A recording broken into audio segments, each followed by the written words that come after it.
بسم اللہ الرحمن الرحیم۔ یہ ریڈیو قطر ہے۔ اب آپ محمود احمد سے خبریں سنیے۔ ابتدا میں پیش خدمت ہیں اہم خبروں کی سرخیاں۔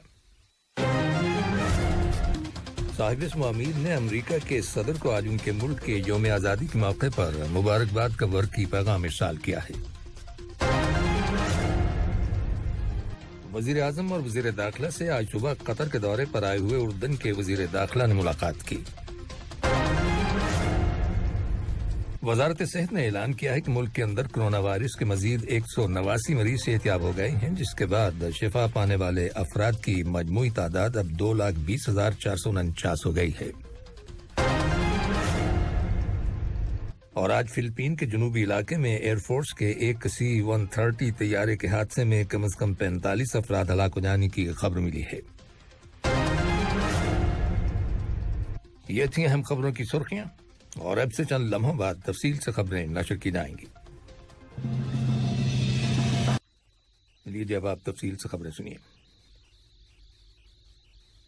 صاحب اسم امیر شیخ تمیم بن حمد آل ثانی نے امریکہ کے صدر جو بائیڈن کو ان کے ملک کے یوم آزادی کے موقع پر مبارکباد کا برقی پیغام ارسال کیا ہے۔ نائب امیر شیخ عبداللہ بن حمد آل ثانی اور وزیر اعظم و وزیر داخلہ شیخ خالد بن خلیفہ بن عبدالعزیز آل ثانی نے بھی اس موقع کی مناسبت سے امریکہ کے صدر کے نام مبارکباد کے برقی پیغامات روانہ کیے ہیں۔ آج وزیر اعظم اور وزیر داخلہ شیخ خالد بن خلیفہ بن عبدالعزیز آل ثانی سے اردن کے وزیر داخلہ مازن عبداللہ ہلال الفریاح نے ملاقات کی، جو ایک وفد کے ہمراہ قطر کے دورے پر آئے ہوئے ہیں۔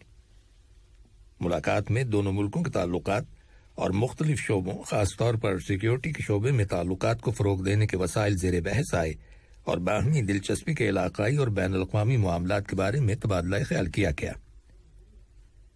اس ملاقات کے بعد وزیر اعظم اور وزیر داخلہ اور اردن کے وزیر داخلہ نے دونوں ملکوں کی حکومتوں کے درمیان سیکیورٹی کے شعبے میں تعاون کے ایک سمجھوتے پر دستخط کیے۔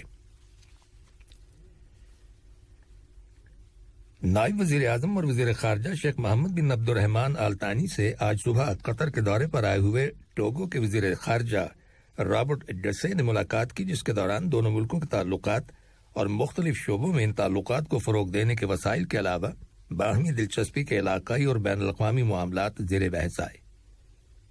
دونوں وزراء نے انٹرنیشنل فورمز پر ایک دوسرے کو سپورٹ کرنے کی ضرورت پر بھی زور دیا۔ ریاست قطر دنیا کے مختلف علاقوں میں امدادی سرگرمیاں جاری رکھے ہوئے ہے۔ اس ضمن میں ایل سلواڈور میں قطر کے سفارت خانے نے وہاں کے بچوں کے قومی ہاسپٹل بنجمن بلوم کو میڈیکل ایڈ فراہم کی ہے، جس میں طبی ساز و سامان، ادویات، بچوں کے لیے ریکریشنل میٹیریلز اور صحت سے متعلق بیسک ہیلتھ پروڈکٹس شامل ہیں۔ ایل سلواڈور کے نائب وزیر صحت نے قطر کی جانب سے اس ڈونیشن کی تعریف کی ہے اور شکریہ ادا کیا ہے۔ وزارت صحت نے اعلان کیا ہے کہ ملک کے اندر کرونا وائرس کے 121 نئے کیسز رجسٹر کیے گئے ہیں، جن میں سے 64 کا تعلق مقیم لوگوں سے ہے، جبکہ 57 کیسز کا تعلق ان افراد سے ہے جو حال ہی میں بیرون ملک سے دوحہ آئے ہیں۔ وزارت صحت کا کہنا ہے کہ کرونا وائرس کے مزید 189 مریض صحتیاب ہو گئے ہیں، جس کے بعد شفا پانے والے افراد کی مجموعی تعداد اب 2,20,449 ہو گئی ہے۔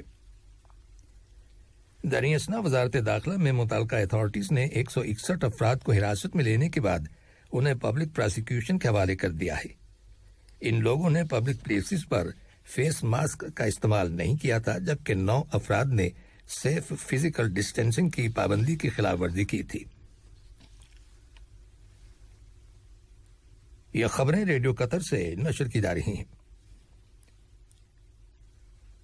آج اسرائیلی فوج نے مقبوضہ مغربی کنارے کے علاقے میں ایک فلسطینی شہری کو گولی مار کر شہید کر ڈالا۔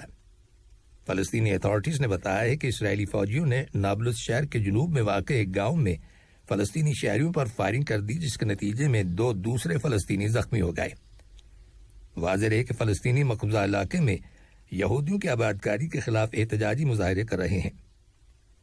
ادھر آج صبح یہودی سیٹلرز نے اسرائیلی فوج کی پروٹیکشن میں مسجد اقصی کے کورٹ یارڈ پر مغربی دروازے سے پتھراؤ کیا۔ کابل سے ملنے والی رپورٹس کے مطابق طالبان جنگجو نے افغانستان کی فوج کے ساتھ جاری جھڑپوں کے دوران مزید اضلاع پر کنٹرول حاصل کر لیا ہے اور شمال مشرقی صوبوں بدخشاں اور تاخیر کے کئی اضلاع میں سرکاری فورسز کو پیچھے دھکیل دیا ہے۔ اطلاعات کے مطابق ان صوبوں کے اندر طالبان جنگجوؤں نے سرکاری فوج کی جانب سے بغیر کسی مزاحمت کے تقریباً 12 اضلاع پر قبضہ کر لیا ہے۔ ادھر صوبہ ہلمند اور قندھار میں بھی سرکاری فوج اور طالبان کے مابین جھڑپیں ہونے کی اطلاعات ملی ہیں، جن میں دونوں جانب کے سینکڑوں افراد ہلاک ہو گئے ہیں۔ بحر ہند میں لائبیریا کے پرچم بردار ایک کارگو بحری جہاز پر حملہ کیے جانے کی اطلاع ملی ہے۔ یہ بحری جہاز سعودی عرب سے متحدہ عرب امارات جا رہا تھا۔ ذرائع ابلاغ کی رپورٹس کے مطابق بحری جہاز پر میزائل داغا گیا تھا، تاہم عملے کے تمام لوگ محفوظ رہے اور بحری جہاز کو معمولی نقصان پہنچا اور اس نے اپنا سفر جاری رکھا۔ میزائل کسی نامعلوم مقام سے داغا گیا تھا۔ اس واقعے کی چھان بین کی جا رہی ہے۔ قبرص میں آج دوسرے روز جنگل میں لگی آگ سے 4 افراد ہلاک ہو جانے کی اطلاع ملی ہے۔ تیز ہواؤں کی وجہ سے پھیلنے والی آگ نے 50 مربع کلومیٹر کے علاقے کو گھیرے میں لے رکھا ہے اور جس کی وجہ سے کئی مکانات تباہ ہو گئے ہیں۔ متاثرہ افراد کو حکومت نے دارالحکومت نیکوسیا کے ہوٹلز میں شفٹ کر دیا ہے۔ آخری خبریں آنے تک سینکڑوں فائر فائٹرز اور 11 فائر فائٹنگ طیارے آگ پر قابو پانے کی کوشش کر رہے تھے۔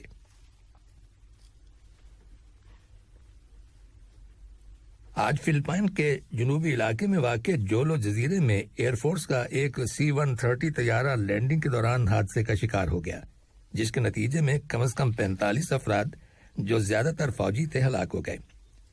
فلپین کی وزارت دفاع کے ترجمان نے کہا ہے کہ طیارے میں 96 افراد سوار تھے، جن میں 3 پائلٹس سمیت عملے کے 8 ارکان شامل تھے۔ حادثے میں 49 افراد زخمی ہوئے ہیں۔ آخر میں اہم خبروں کی سرخیاں ایک بار پھر سن لیجیے۔